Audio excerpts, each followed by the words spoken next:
Hello friends வணக்கம். இன்னைக்கு வந்து ஸ்பெஷலா லஞ்சுக்கு வந்து என்ன பண்ணியிருக்கேன்னா, கருவேப்பில, மிளகு குழம்பு தான் வச்சிருக்கேன். இது வந்து என் தங்கச்சி வந்து இன்ஸ்டால பார்த்து அனுப்பிச்சாங்க. சரி நம்மளும் அதே மாரி வைக்கலாம் அப்படின்னு சொல்லிட்டு இன்னைக்கு ட்ரை பண்ணியிருந்தேன். யாருக்கெல்லாம் அந்த சட்டியில சோறு போட்டு பெனஞ்சு சாப்பிடுறது பிடிக்கும்னு சொல்லுங்க.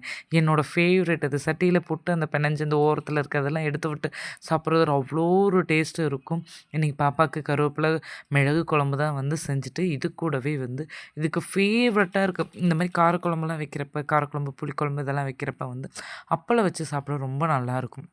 நான் வந்து அப்பளத்தையே வந்து அப்பளப்பூ பொரியலா பண்ணி வந்து பாப்பாக்கு இன்னைக்கு லஞ்ச் பாக்ஸ் வந்து பேக் பண்ணிட்டேன்.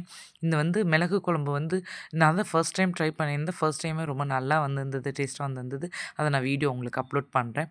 அடுத்து ஸ்நாக்ஸ்க்காக வந்து பாப்பா வந்து மேரிகோல்ட் பிஸ்கெட் கேட்டாங்க.